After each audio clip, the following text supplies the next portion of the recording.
Welcome back to Drunk Book Reviews, or welcome to Drunk Book Reviews if for some reason you have never seen my intoxicated observations about books. Dude, it is like kind of my birthday, but not really. It's the weekend of my birthday and I have a 3-day weekend. So this is not actually a Frappuccino. It's Henny and Coke. And I don't even drink soda, but I'm letting myself have Coke because why not? Happy birthday to me. The book I have for y'all today is called Fruit of the Drunken Tree by Ingrid Rojas Contreras. So this is a fairly new one. Look at me being on top of new releases like no other. New as of June. The reason that I picked this up is because I was reading one of those stupid like recommendation articles where they're like, if you liked this, then you'll probably like this. And it was like your favorite childhood book. And then it would like recommend you like a recent book. And so I was looking through and I was like, oh shit, Charlotte's Web, that was one of my favorite things. Oh, this one will be really good because it was talking about if you like friendships between like oddballs, like oddball friendships, then you'll probably like this. And it turns out this book is like super political though, because it's about a family in Colombia during the time when like there was a war going on and we got like Pablo Escobar doing a bunch of fucked up shit. And I was just like, I don't really be knowing nothing about Pablo Escobar, even though like some kind of big fucking deal. I guess we're supposed to empathize from their perspective, but basically it's about a family. There's a narrator, her sister. They have kind of a rich family, mom and dad. Dad is always gone for work. Mom is there and she kind of like runs the house. She's like very, I guess, kind of like feminist, but the whole story is that they hire a maid because like, again, they're rich, and her name is Petrona. So she comes from like a really low down background. So even though they're both from the same place, like it's two drastically different lives, and the chapters go back and forth between the daughter's perspective, the rich daughter, and then Petrona's like barely scraping by. Her brother ends up joining up with like the guerrillas or whatever and basically being killed. She's just having like hard fucking times. And then this rich family like knows nothing, next to nothing about what it's like to like actually be living in her shoes. I feel like in theory I should love this book, but I just found myself like rushing through it. I don't feel like I liked it very much, even though I'm like, I didn't know all the stuff about like Colombia and, you know, the war. So I don't know that I'm like very educated about like the historical aspect of it.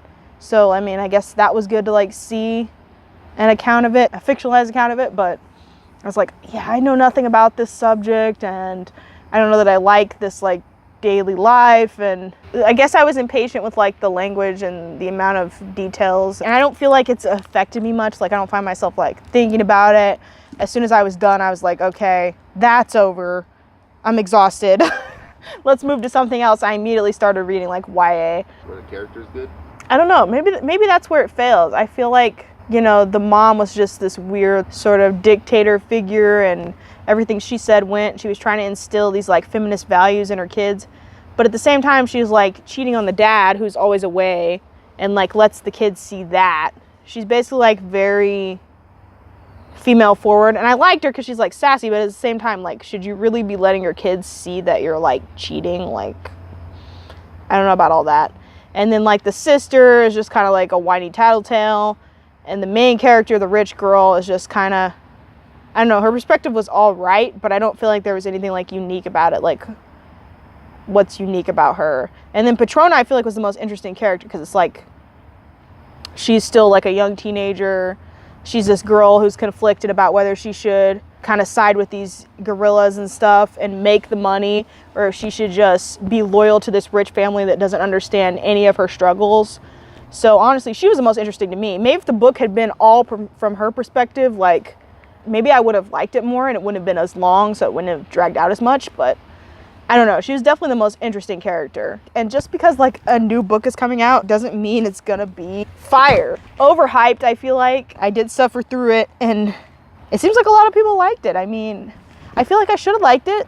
I guess I just didn't like the writing. The characterization of this rich family, I feel like, needed fleshed out more, and I don't know, I didn't get the politics of it. Like, maybe, I don't know, maybe I wasn't the right audience for it. I guess this was a nay. No! Oh, and the book is named for basically, I really liked this actually, this like semi-poisonous tree that the mom has growing in their front yard.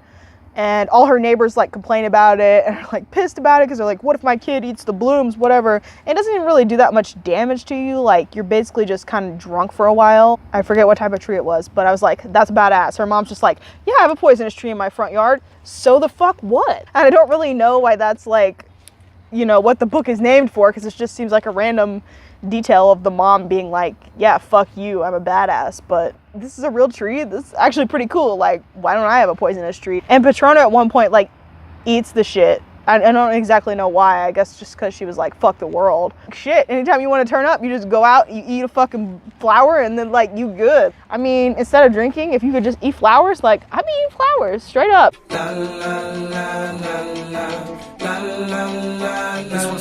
And I just tried to unscrew the lid that was not there.